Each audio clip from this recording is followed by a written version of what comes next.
Hey guys, in today's video we are running a blood glucose and ketone test, and specifically I'm testing out a low carb sweetener called Yacon Syrup.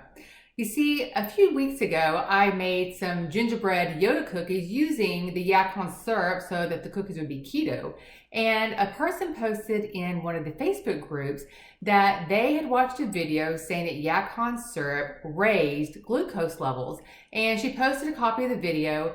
And the video was of a couple. They were mixing a teaspoon of Yacon syrup in their coffee this morning, and then they tested their blood glucose. Now, one thing I knew about these cookies is the amounts of Yacon syrup that were in each individual cookie were trace amounts compared to the full serving. So I wanted to run my own test, and I wanted to mirror their test as much as possible. So the first test I did, and I did all the tests in the morning before breakfast. The only thing I had drank was water up until that point. So I wanted it to be a glucose fasting test. And the first test was eating one Baby Yoda cookie. And then I tested before I ate and then every 30 minutes for the next 2 hours. The second test, I wanted to see what the difference was between having a cookie with Yacon syrup in it versus having an entire serving of Yacon syrup. And so the second day, I tested it with 1 teaspoon in just a cup of water. That was just to make it a little bit more palatable going down, because it's not great just licking it off the spoon. And then I decided on a whim to run a third test. And to do this, I actually ate something that I have not eaten in over 2 years. I'm coming up on my 2-year ketoversary, and I honestly probably waited about 5 days before I ran this third test, because I wasn't sure that I wanted to eat something that high in sugar. But I wanted something that was going to be minimal ingredients, or just a single ingredient, and totally natural. So I chose a banana. I would like to say that I enjoyed it, but after 2 years, first of all, I think I felt guilty, like I was cheating on keto or something. I felt a little guilty eating the banana, and honestly, I did not even enjoy it, but it was worth it just to see the test results and compare this low carb sweetener to one of nature's natural sweeteners. All right, I'm going to show you first the day 1 test. So this is the Yacon syrup test with the Baby Yoda gingerbread cookie. Again, this is a keto cookie that I made for Christmas, and so I'll make sure and post a link to that in the description box below. So at the very start, and all my mornings were pretty consistent with my ketone levels in the morning were 1.2 and my glucose was 92. And anything under 100 fasting, you're good. So after 30 minutes, pretty much no change, just some mild fluctuation in the ketones and glucose. And as you see all the way across, even to the 2-hour mark, everything has minor fluctuations, which is expected anytime throughout the course of the day, and almost zero impact to my ketone levels. So what does that tell me?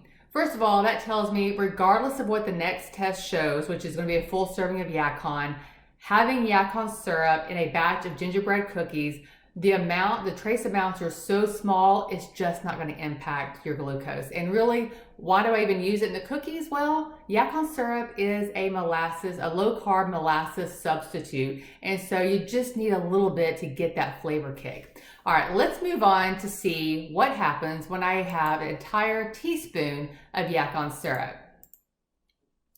So here again, I start out very steady in my morning. It's pretty consistent. Now, 30 minutes after eating it, I did see an uptick in my glucose levels, even though my ketones did not change. An hour after eating it, my ketones did dip obviously lower than they did yesterday with the first test. But then my ketones went right back down. So within an hour, they popped up a little bit and popped right back down. And at the 2-hour mark, my ketone levels were all the way back up, and my glucose levels actually went down farther than they had the day before after 2 hours. So with this, if you're diabetic, I don't think it's a huge impact. For anybody that's not diabetic, these fluctuations are negligible. So it's really not a big deal. Now, the interesting test was the banana test. And again, I haven't had a banana in over 2 years until I ran this test, and wait till you see those results. So my morning started out fine. Look what happens only 30 minutes after eating a banana. My ketones bottom out. my glucose levels go up more than 50 points. I have not seen my glucose levels that high since I started testing my glucose levels. I couldn't believe it. At an hour, my ketones, really for the next hour or two, my ketones stay bottomed out, barely, under the 0.5 threshold. And then my glucose levels are struggling to come back down. So even after 2 hours, they have not normalized yet. So this was really fascinating, and it actually makes me want to run more tests throughout this year. In 2020, that's going to kind of be my focus with keto. Like I said, I'm hitting my 2-year mark.